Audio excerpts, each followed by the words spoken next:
ink and paint a picture of green grass, a pond filled with water, rowing with animals, cows, goats, sheep, with the sound of bird and sound of all these animals, and then us following with our hats, and then you can see them how beautiful it is when they're coming in the evening, and where our women will meet just to have the milk and then see. So this is the picture I have in this area.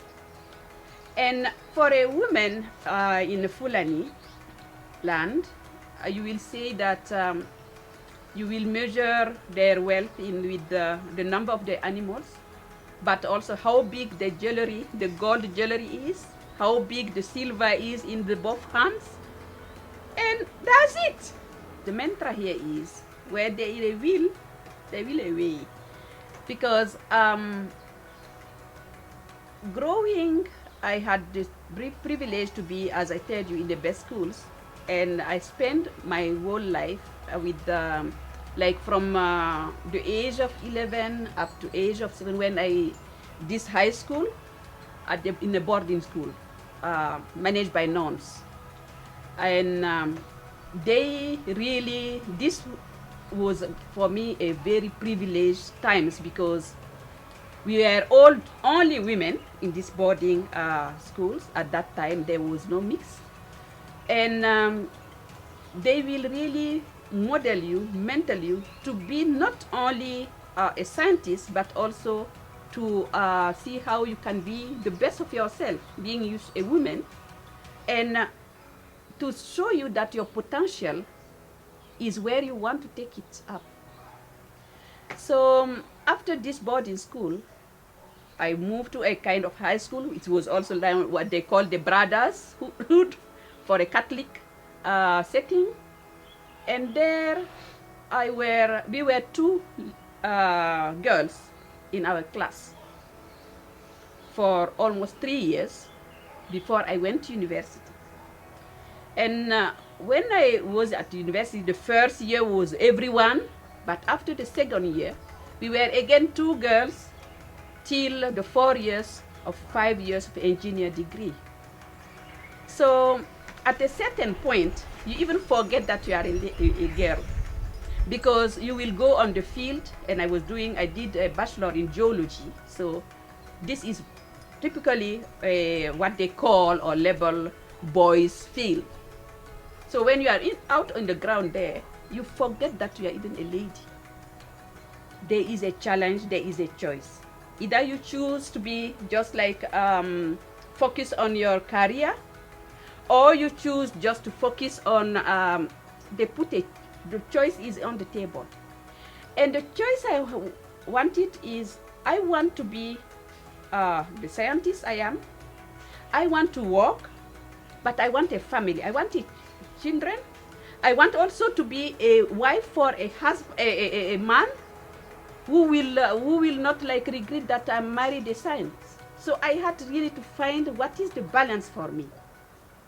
So I stayed there for some time, and I don't know how my husband managed, but he managed on because we were staying 1 month, and then we go to the capital for 2 days to take our salary and go back to the camp.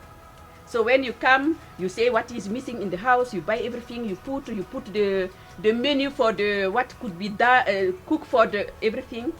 So he managed to get me pregnant in between on these two. I went back to the camp. I didn't know that I'm pregnant. So I start walking the same kilometers, digging the rocks, and I was nearly discarded. So one night I was lying, because I had my own room, all the others were men, and my gosh, they had to rush me back to the capital in ambulance.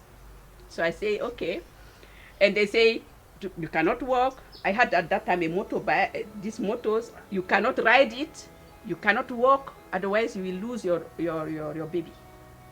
So I say, okay, I just need a walk where I can sit at the computer, at least still working, you man, you managed to put me in this condition, so you drop me at the office and man come and pick me because I'm not leaving my job. So just opening this para to tell you how challenging it is, and sometimes you realize that your physical condition is not that of man.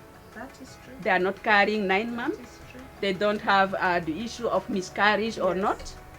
And if you want really to thrive as a lady and as a scientist, you need to have this, what we are called now, life balance, life-work balance. Yeah. You need to set it and see what is the path you follow to do that.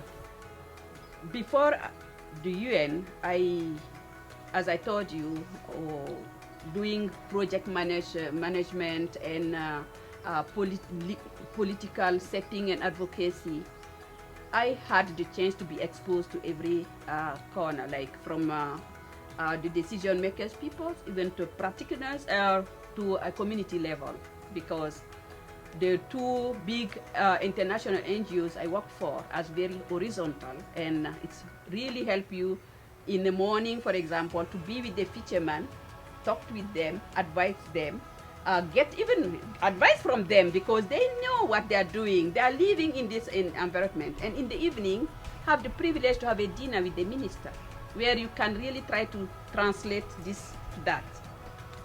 The UN is a bit hierarchy, and